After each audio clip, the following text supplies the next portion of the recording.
police officers, and we heard them on the roof and in our building. Was everybody crying, scared, wanting their parents to come get them? Yeah, they were, and then some people were even like, they kind of roofed out, they got a stomach ache. Did you hear any gunshots or anything like that? Well, police officers, like, they were kinda, because there's police officers, like, right out the door, like, trying to find the guy. Are you okay right now? Yeah. Are you sure? Uh-huh. All right, how excited were you to see Dad? Really excited. Dad, you look more Nah. than her. Yes, I was. It was shocking. I got the call at work this morning, and I can't believe a small town like this would ever have anything like this happen. And to be in an elementary school, that's unheard of. Pre-K through 4? Yes. And you said there were about 600 kids in there? Yes. Roughly around 600. What was going through your mind? I mean, you immediately think of your child.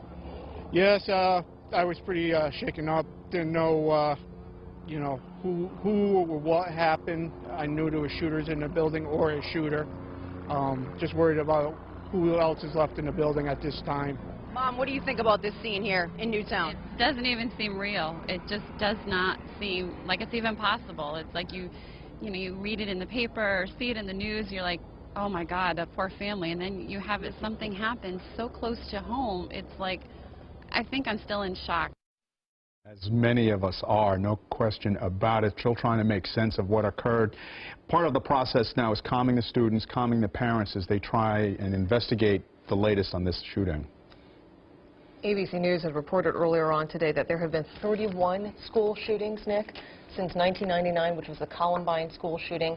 Clearly, so many lessons still left to learn from something like this. You know, and before that, we never heard of one. You know, and now it seems almost like it's a magnet for these psychopaths. When they're going to do so, to do it in an environment where there is a school, where there are school children. This is, again, horrific. We'll get to the bottom of it, no doubt about it. But with 12 people dead, and we know at least 3 others wounded, I mean, we're talking about multiple weapons, multiple magazines. We're talking about not someone who goes in there just to engage one person, but somebody who's let a volley of fire go. And it would almost seem, in the other school shootings, we have seen student shooters, students who have been angered, but whether they've been bullied or targeted for some reason, you can, and anger towards the student body, teachers for not looking after them. This, from what we have heard, and it is unconfirmed, that it get the hands of a parent. Which makes it that even more bizarre. Right, and hard to fathom such an event. And what brings them to the school, but just by the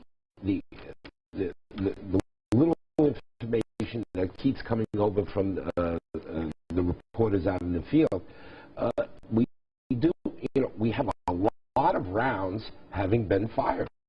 And when you go into an environment where you're carrying so many weapons, let's say, there has to be more than one gun, and you're carrying so many rounds with you, that goes to motivation too. You know, having grown up in the New York City school system, I got used to years ago them having metal detectors and them doing checks for people, kids bringing guns in, and not necessarily to shoot anybody, but just people. There's so much guns out there right now, but you don't hear as much of that happening, obviously, suburbs and smaller school districts. Do you think we're reaching a point where every school is going to have some kind of a metal detector because of the number of these cases that we're seeing? I mean, sadly, it looks like we're going to go in that direction. I mean, literally a policeman, assigned to the school. I mean, when I was the officer, you went to the school for school crossing. Right. That was your assignment during lunch or after school.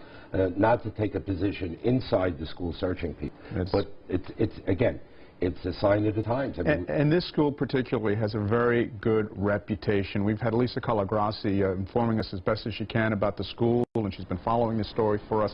Let's check back in with Lisa and hear more about what she's getting on the story. Lisa. And it's interesting, we're talking about Columbine, and that was a high school, and Virginia Tech was a college. I mean, it's so rare to hear about something like this at an elementary school where, it has outstanding scores, it's got high ratings, parents raving about it online, saying that they wouldn't have their children go anywhere else.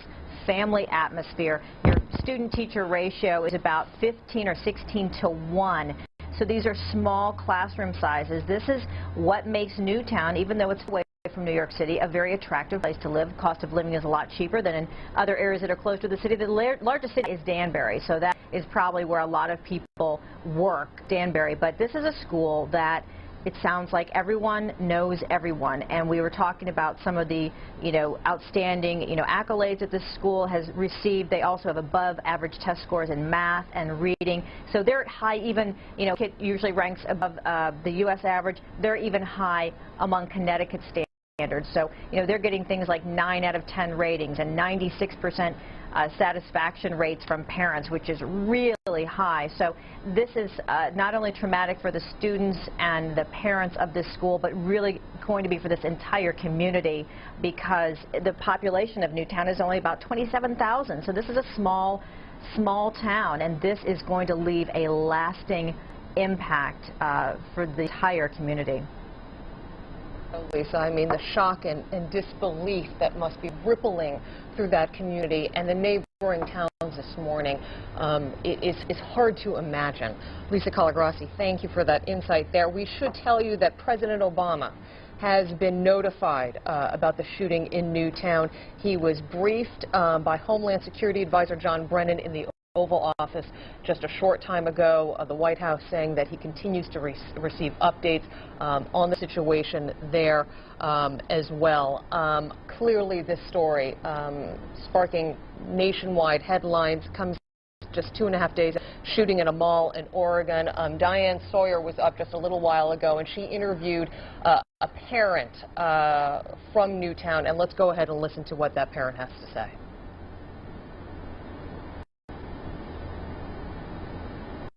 Did they give you any sense when you got there, when you got to the fire department area, what had happened? What did they tell you? No, nobody is giving us, no officials are giving us any information. There's a parent I know who happened to be in the building at the time, and she's pretty broken up. She was in a meeting with the principal and some other people, and they heard shooting. They got up, they went out. And she had stayed in the conference room, and my understanding from her is the principal and other people got shot when they went out into the hallway, and she was the one who called 911. So you talked to the person who called 911? Yes, and she said that there was hundreds of shots, it sounded like. Hundreds of shots? That's what she said. And were there families there who don't know where their children are? Yes, there are still families here who do not know their children are. And were they